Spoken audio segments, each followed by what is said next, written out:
Harmony and peace foundation के जोरदार तालियों के साथ राजीव कुमार रंजन जी का स्वागत। आप चेयरमैन हैं इंटरनेशनल ह्यूमन राइट्स काउंसिल के, डायरेक्टर हैं कोऑपरेटिव बैंक दिल्ली के, एमए, एमबीए, एलएलएम, पीएचडी, क्या क्या आपने नहीं किया मैं पढ़ूंगा तो पूरा सेशन ही निकल जाएगा। पहला सवाल यही खड़े खड़े, इतनी पढ़ाई की, दिल्ली में अच्छी खासी प्रैक्टिस चल रही है, लॉ फर्म आपकी है, क्या पढ़ी आपको कि आप आ गए इधर राजनीति के क्षेत्र में और अपनी पार्टी का गठन कर लिया?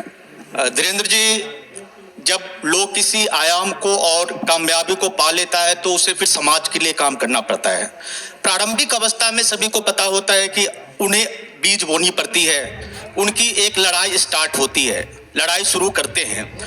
इसी सिलसिले में जो हमने सारी पढ़ाई लंगर सिंह महाविद्यालय से हमने ग्रेजुएशन किया, English honours, Shri Krishna jubilee law college से हमने एलएलबी किया।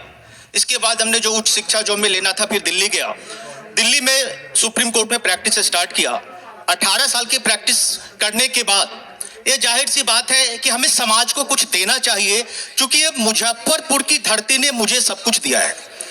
और मैं सबसे पहले मुजफ्फरपुर धरती के देवतुल्य सारे मुजफ्फरपुर निवासी को नमन करता हूँ, प्रणाम करता हूँ, सलाम करता हूँ कि आज मुजफ्फरपुर पूरे देश में नहीं पूरी दुनिया में डंका बजा रही है।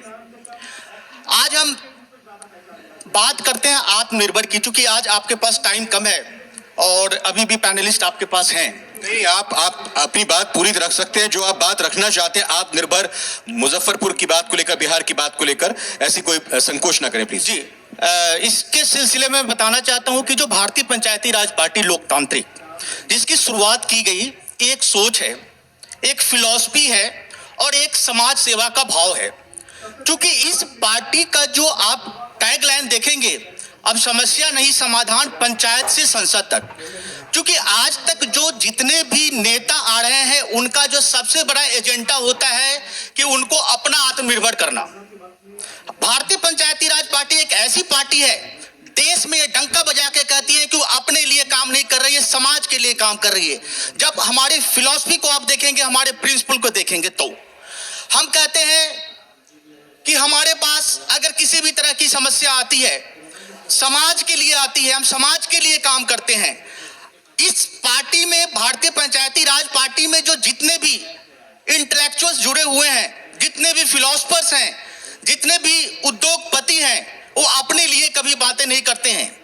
क्योंकि मैं आपको एक स्पष्ट करना चाहता हूं कि जो हमारे प्रिंसिपल की जो बात है, प्रिंसिपल हमारा क्या कहता है। मैं कभी पार्टी के प्रचार के लिए और पार्टी के काम के लिए मैं आपके बीच में नहीं आया हूं। मैं ये बताने आया हूं कि आज भी हमारा जो समाज है, जो मुजफ्फरपुर है, जिसको मैं स्मार्ट सिटी का संज्ञा तो दे दिए, आज भारतीय जनता पार्टी, जनता दल यूनाइटेड या उसके साथ दो साइलेंसर की और सरकार चल रही है, ठीक है, चल रही है। लेकिन इसको मैं बताना चाहता हूं, निश्चित रूप से बताना चाहता हूं कि इस तरह की जो बातें होती है, 15 साल पहले की एक कहानी सुनाते हैं, 15 साल बाद की दूसरी कहानी सुनाते हैं। अभी भी मोती झील में पानी लगी मिलती है। मोती झील में अगर आप जाए तो पानी मिलेगी, शास्त्री नगर में जाए तो पानी मिलती है। हमारे यहाँ लीची का इतना, जब लीची की नाम आती है तो हमें याद आता है यहाँ का शाही लीची। इसके अलावा आप अगर यहाँ लहटी, जो सब पूरे आप अगर चाहें उसको इंडस्ट्रीज को अगर डेवलप करना चाहें तो पूरे देश में इसका इंडस्ट्रीज का जो एक पैमाना है, एक बहुत ही अव्वल दर्जे पे जा सकता है। इसके अलावा आप देख रहे हैं कि उद्योग धंधा जो यहाँ बंद पड़ा हुआ है।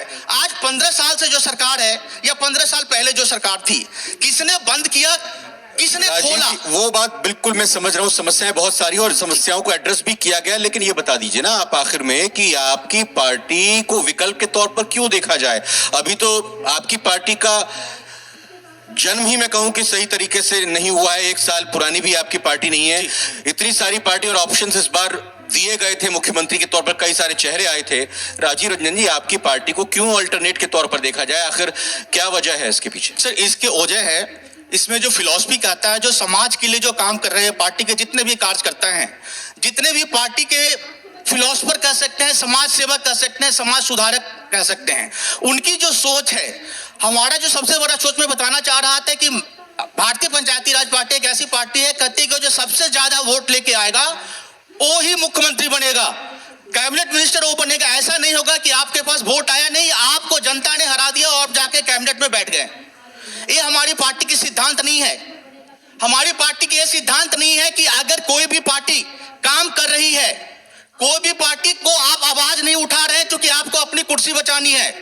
आज जो मैं बचाना चाहता हूं, इसमें जो सबसे इंपॉर्टेंट बात इसलिए बताना चाहता हूं, जनता को बताना चाहता हूं, अपने देशवासियों, अपने मुजफ्फरपुर वासियों को, कि आज जो बिहार की जी स्थिति क्या है, आज उद्योग धंधे बंद है, उद्योग धंधे के लिए कोई चक्कर नहीं लगा रहे हैं। आज लोग चक्कर लगा रहे हैं मंत्री बनने के लिए, आज चक्कर लगा रहे हैं एमएलसी बनने के लिए। वो आत्मनिर्भर बिहार की बात नहीं करते, आत्मनिर्भर अपने लिए कि मुझे कैसे मंत्री बनना है, मुझे एमएलसी कैसे बनना है, मुझे एमएलए कैसे बनना है, मुझे किससे साठगांठ करना है, इसकी बात करते हैं। भारतीय पंचायती राज पार्टी एक ऐसी पार्टी है, इस पे विश्वास नहीं करती है। हमारी पार्टी की जो सोच है कि जो भी हम आज यात्रा शुरू किए हैं तो इसकी सफलता मिलेगी। गांधी जी ने ग्राम स्वराज की यात्रा शुरू की थी, सफलता मिली थी और मिल रही है। आजादी की जब बुनियाद रखी गई तो 15 अगस्त 1947 की आजादी मिली। तो इसलिए मैं बताना चाह रहा हूं कि हमारी जो सोच है, हमारा ये सोच है कि हमारा अगर कोई भी एमएलए आता है, अगर हमारी सरकार बनती है, अगर बिहार में बिहार के जनता अगर चुनाव में लाती है तो सब मुख्यमंत्री होगा, यहाँ न किसी जाति का होगा न किसी धर्म का होगा। बहुत बड़ा सबसे ज्यादा वोट लाने वाला बहुत बड़ा सपना आप देख रहे हैं। बिल्कुल जाहिर तौर पर आपको पूरा हक